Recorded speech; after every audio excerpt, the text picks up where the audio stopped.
not comedic in terms of its sort of concept. It's more slasher comes sort of a Home Alone slasher was the way I sort of looked at it. Yeah, no, you pretty much nailed it. It's a little bit like you said, more sinister than Home Yeah. Alone. In the same sense that yes, there is like this home invasion feel to it. That comes up during the movie. If you explain the concept of the film to someone, it goes way beyond the home invasion. That's sort of just where it starts. But if you explain the concept of the film, there is zero humor there. It's very sinister. However, there is lots, in my opinion, of humor within the film, sprinkled in from one of the characters primarily is the I guess what's the word I'm thinking of? Antagonist, the main villain, is it? No, the one character is the relief, the comic Okay. relief. There you go. Sorry, my brain's still waking up. I haven't had Yeah. my coffee. The comic relief, and he's played by Laurent Pitre, and he does a fantastic job of finding moments of humor in the to kind of break the tension, because there is a lot of tension in the movie. Mena Massoud has also a couple very funny moments. So you wouldn't think that there's the humor in it if you read the synopsis of it, but it is there, and so there's a little bit of that. So any horror fans are really gonna love sinking their teeth into the sinister aspects of it, but there is also a bit of comedy there as well. Hmm. And there was a Christmas movie out last year in terms of a robbery, in terms of a bank sort of heist in a house with John Leguizamo. John Leguizamo played the main lead sort of villain in terms of a Santa Claus movie. And I sort of got remembrance from Gus Skinworthy in terms of his sort of role within this movie, in terms of the John Leguizamo sort of badass sort of villain character that's sort of sinister. And there's a bit of twistness in terms of the main antagonist in this sort of film, a sort of twisted, sort of sick sort of demeanor in terms of the way he looks at life and looks at the whole perspective of Christmas. Okay. I unfortunately didn't see it. Do you know the title of that film? Do you happen to remember? Oh, With Silent John Night. Silent Night. I Silent think Night. Okay, yeah, yeah, okay, with okay. No, John I Chandler. haven't seen that, but I'll have to check it out. It's the right time of the year I'm supposed to watch that. So I'll add it to my list. Yeah, I can't speak too much more to that, but I'm the main antagonist. I'm assuming Mena Massoud, right? Yes, Mena Massoud. Apologies, Mena Yeah, Massoud. yeah. No worries. He's fantastic. Like, people are used to him as obviously Aladdin, is where he has, everyone knows him as Aladdin, and he has this completely different character where he plays a deranged psycho killer, which is great, which is, it's I'm happy for Mina that he was able to show everyone this other side of him that I'm sure not a lot of people have seen from his acting career. And Derek, can you tell us about your own character, Grant, for audience that are waiting in eager anticipation to get in a sort of a Christmas sort of festive story? Can you tell me, does Grant fall on the side of good or evil? He's definitely evil, by based on the actions that he does in the film. He's evil. But I don't think he's truly evil. I don't know. I mean, like anyone, there's good in everyone, but he's a strong silent type. He doesn't talk much in the film. There's one scene where he sort of gives his background, which I'm not gonna give away here. Yeah. But he doesn't talk most of the movie. He's very quiet. But he basically he has immense guilt about things that have happened in the past, things that he's gone through. He has immense guilt, and he is trying to find his way. He's sort of just lost in life, and he ends up following these group of killers that are going around, and because he's very good, he has the skill set.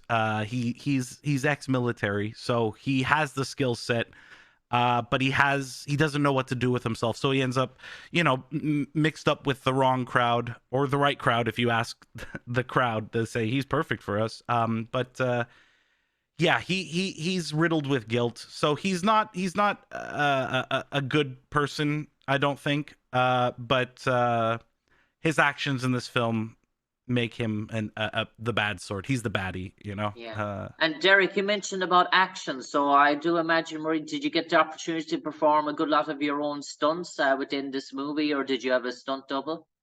I didn't have a stunt double, and I mean, I didn't have any crazy stunts, but I am proud to say that I did all my own stunts. There was a lot of a lot of combat stuff, like choking people out, hitting people over the head with like tire irons, and that sort of thing. And we had a wonderful fight choreographer, as well as stunts coordinator. They were fantastic on the movie. I actually worked with one of the I don't know his official title. Damn.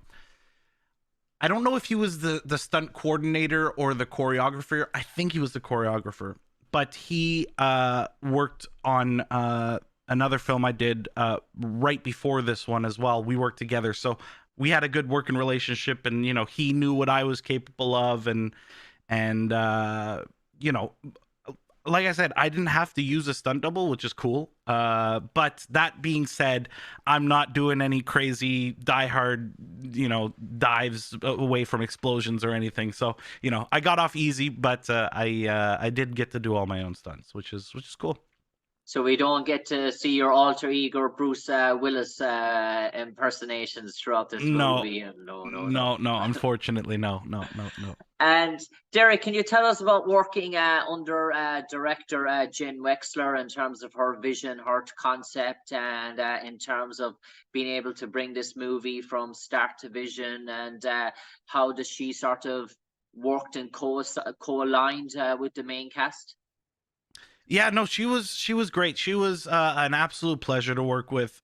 She's obviously, I've worked with directors who are, they were brought onto the project, and it's not that they're not that they don't care, but they're less passionate about the project that they're working on. But Jen is very, very passionate, because she's also a writer of the script as well. So she knows. It's nice, because you can ask a question of the director about the character. What do you think that Grant would do in this moment, or what do you think that how would Grant feel about this thing, for instance? And she would know exactly, because she created this world, these characters, and she was brilliant. Just a pleasure to work with. Lots of fun, good attention to detail, and yeah, every day, it was fun, and that's important to me. I like to have fun when I make movies, and she never forgot that we're supposed to be having fun. So that was really nice. And I mentioned that sort of fun aspect in between takes, the interaction between the cast. You've three young adolescent women just out of their teens, mainly in Madison Barnes, Olivia Scott Welch, Chloe Levine. Was there an awful lot of humor, an awful lot of crack, an awful lot of practical jokes in between sort of takes? Yeah, there was Madison and uh they were all just glued together. They were inseparable. Like they had a great time. There was lots of laughs, and like the two young characters, like the actors, they just became the best friends, which was really nice. And I think that reflects on the screen too. That they had a great relationship, and they became quick friends just in the time that it took to shoot the movie. Yeah, it was really nice. It was nice to have that young energy too. You have long days shooting movies, and some of the younger actors, it doesn't seem to affect them the same way. Like they're just Energizer bunnies. They keep going, and it brings everyone else up, right? And so that was great too. Yeah. I suppose, Derek, getting to shoot in your next on your own doorstep in Canada as well. Obviously, that is always great for an actor in terms of cuts the cost in terms of travel, and be able to go home after work is something that actors sort of privilege when they're It sort sure of does. in far shoot takes. And obviously, Canada is really buzzing at the moment in terms of being a hotbed for all different types of genres. I remember going back maybe 10, 12 years ago, when you talk about Canada, you were talking about sci-fi, you were talking about Vancouver, you British Columbia, and it seemed to be whatever big projects was being done in Canada, it was mainly sci-fi orientated. But now we're Yeah. sort of having so many different genres, from romance to comedy to horror, to all finding a hotbed in Canada at the moment. It's opened up to all. So that must be riveting as an actor, in terms of not only having the going for auditions, not only for sci-fi, but for everything else, dare I say. Oh, you got everything under the sun here. It's brilliant. It's great. Like there's a lot of like big high profile shows being shot in Canada that, I don't think, like you said, 10, 20 years ago, well, maybe not 10, but 20 years ago, they just wouldn't be here, right? Like you got the boys shooting in Toronto, and which I had the pleasure to be on, which was great. That's a huge show. You got Umbrella Academy that's being shot there. The Last of Us is being shot in. I think it was shot in Alberta, if I'm not mistaken, and now season 2 is being shot in British Columbia, and that's brilliant. Like there's so many, like you said, there's so much stuff happening in Toronto, in Canada. Sorry, and it's brilliant. Like yeah, I no complaints. Like a lot of people are like are asking me, when are you gonna go by way of California, or so when do you plan on going to New York? And maybe eventually, but there's stuff happening here. It's not like there's nothing happening here, right? So as long as I can stay here, I'm comfortable, I'm happy. Then I'll stay here. But if the time comes, of course I will make that jump. But no, there's so much going on here. It's brilliant. Yeah, We're spoiled. you can beat the hometown effect. And Derek, No. before we came on air, you mentioned about other sort of projects in the pipeline. You mentioned to me about a current movie that is being released around the same time as the Sacrifice Games. You might be able to enlighten us about that. Well, it had a release in technically it had the premiere Hmm. at the same time as Sacrifice Game. It's a film called We Are Zombies. I have no idea when or where that is going to be released. I haven't heard anything about it yet. I think they're still trying to find distribution, or working out kinks somewhere. I don't know. But that was another movie that I worked on called We Are Zombies. I don't know how much you can find right now on the internet about it. There's a few articles. I wish I had more to share with you, but Are you keep your playing a eyes peeled zombie? for. I'm not playing a zombie. I'm one of the few people in the film that doesn't end up being a zombie. But I mean, it would have been cool to play the zombie, but it's the first movie that I did where I play one of the leads, which was really exciting. So as the protagonist, I'm hoping not to become a zombie, but when I got to see all the people playing zombies, I was like, oh man, I wish I could be a zombie in this. But yeah, no, it's great. That's a zombie comedy. It's sort of more Shaun of the Dead than Dawn of the Dead. Yeah, yeah.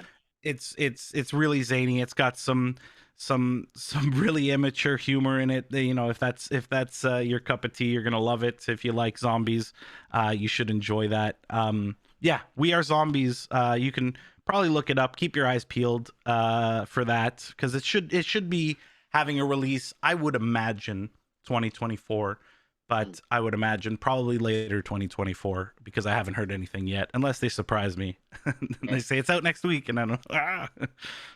And Derek Johns, I'm going to turn it over to you now for the final 30 seconds. You might enlighten our audience why they should go out en masse to their cinemas where it's sort of playing to watch the Sacrifice game starring Mena Massoud, Gus Kenworthy, Madison Barnes, Olivia Scott Welch, Chloe Levine, and yourself playing the character Grant. And what's in store for them, Derek?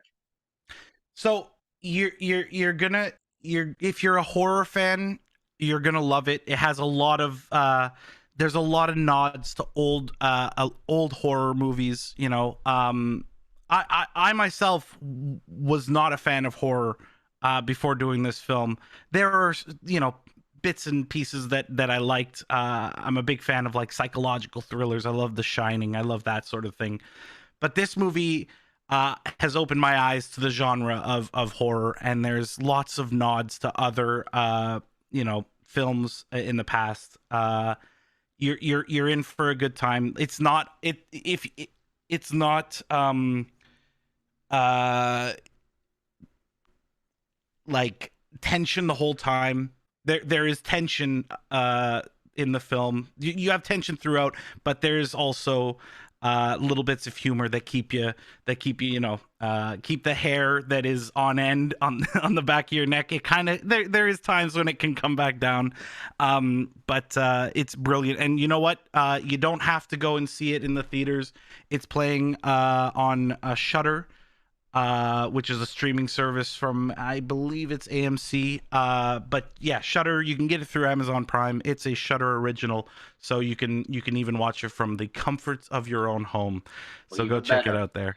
Yeah. Even better, with a Yeah. glass of red wine and your Christmas dinner.